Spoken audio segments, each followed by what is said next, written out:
আপনি কি জানেন, অনেক মানুষ স্কিল শেখে, কোর্স করে, সার্টিফিকেট নেয়, কিন্তু তারপরও ইনকাম করতে পারে না। কেন এমন হয়?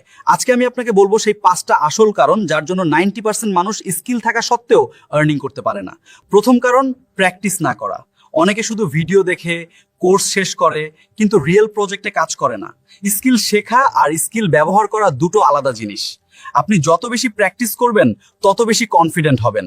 দ্বিতীয় কারণ, কনসিস্টেন্সি না থাকা। একদিন কাজ করলো, 3 দিন গ্যাপ, এইভাবে সাকসেস আসে না। ফ্রিল্যান্সিং হোক বা জব, রেগুলার এফোর্ট ছাড়া ইনকাম আসবে না।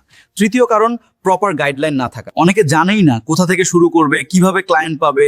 র্যান্ডম ভাবে শেখা আর স্ট্র্যাটেজি নিয়ে শেখা দুটোর রেজাল্ট এক না। চতুর্থ কারণ, কমিউনিকেশন স্কিল দুর্বল। স্কিল থাকলেও ক্লায়েন্ট হ্যান্ডেল করতে না পারলে কাজ পাওয়া কঠিন। এই ক্লায়েন্ট কি চায় সেটা বোঝা, প্রফেশনাল ভাবে রিপ্লাই দেওয়া, এগুলো খুব ইম্পর্টেন্ট। পঞ্চম কারণ, পেশেন্স না থাকা।